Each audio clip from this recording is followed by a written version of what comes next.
Hey, this is Justin Morgan. I'm a partner of Wood& Morgan, and today I'm talking with Laura.Ragle of CARR, commercial real estate. Laura, will you please give us an introduction and talk about what you do and the areas in which you work? Hi, Justin. Thanks for hosting today.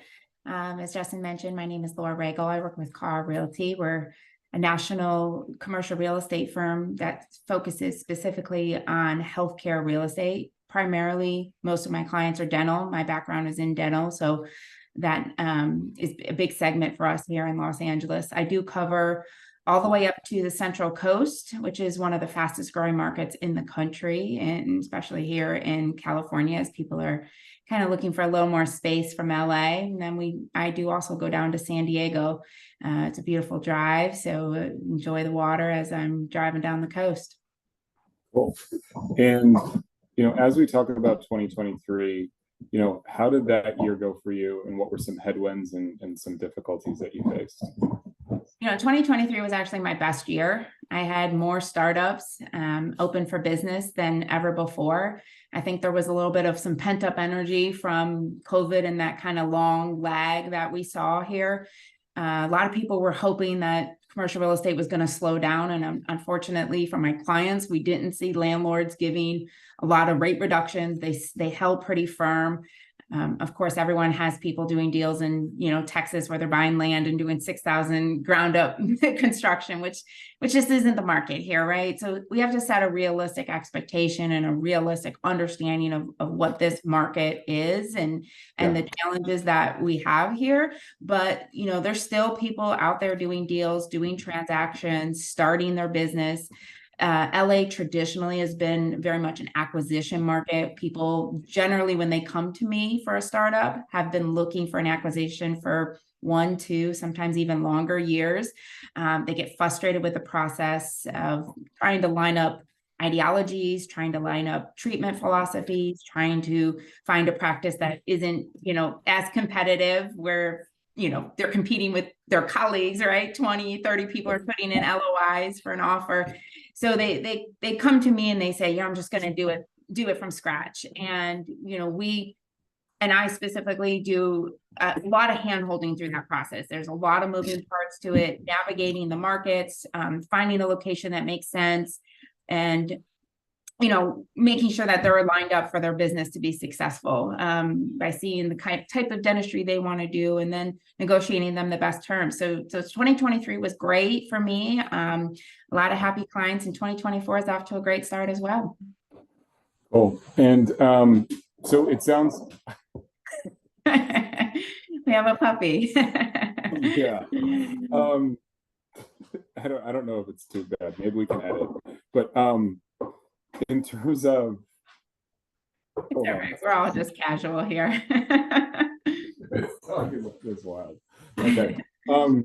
In terms of challenges, I mean, it sounds like the landlords stuck to their guns. Were they still willing to work with your clients regarding tenant improvements, rent abatement, permitting delays, all of those things? Yeah, absolutely. I mean, landlords saw what happened during COVID, where the medical sector, especially our dentists, who have less than 1% failure rate to begin with as a whole, were paying the rent. A lot of them did get deferments and things, but they were stand-up tenants, and the landlords want those tenants. So they understand that there was issues with the city and lag in terms of that, supply chain issues and constructions, and many of my landlords were really reasonable in giving.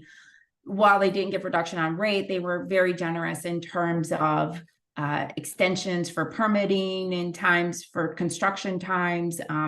Also pretty generous with TI. We've seen those rates kind of increase, actually, as inflation has increased. We're also seeing greater concessions for clients. So overall, the deal terms have been very favorable. Great. And previously when we were chatting, you said that you had a really great win with a client. It just wasn't a deal that we did together. Can you tell me about that?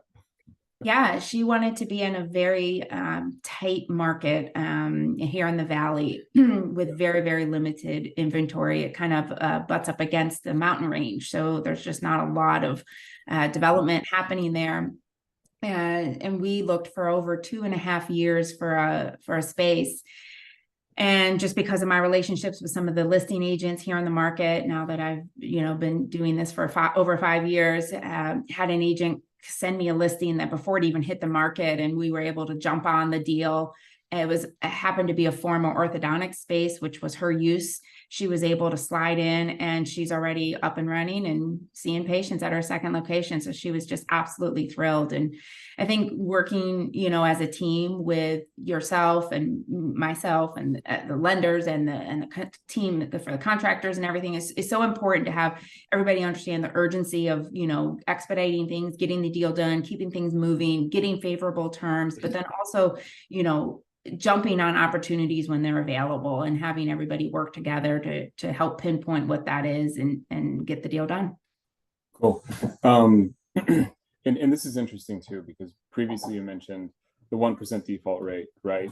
Which is and refers to these dental loans with the lenders don't default that often, right? Less than 1%. And it's a tagline that a lot of people will recite. And I'm wondering, do you have any line of sight on how successful these practices are after they open? Are you in contact with your clients? How is their trajectory? Yeah, they're all doing really well. We're seeing a push back towards a consulting path for young startup dentists now.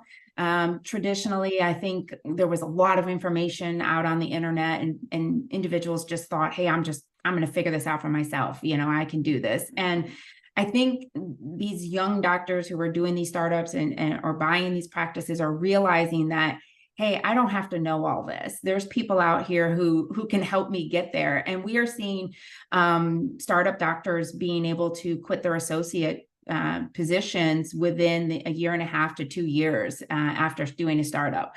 And that's just comes from, staying consistent with your marketing. It starts from that first phone call that the patient makes to your office. It's also very trendy now to have the Instagrammable office, right? We're seeing people pull in designers who want that high-end office. They're posting that on their news feed. They're marketing themselves that way, and it's gaining traction.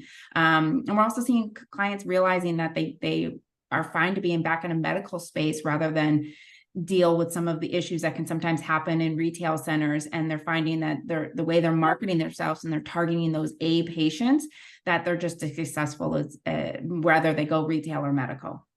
That's great. So they're reaching people regardless of, like, the walk-ins are less important, right? Yes. Cool. And thank you for your time. What are you looking forward to in 2024? Well, seeing you at CDA, Justin, that's like the top of my list. I don't want to go.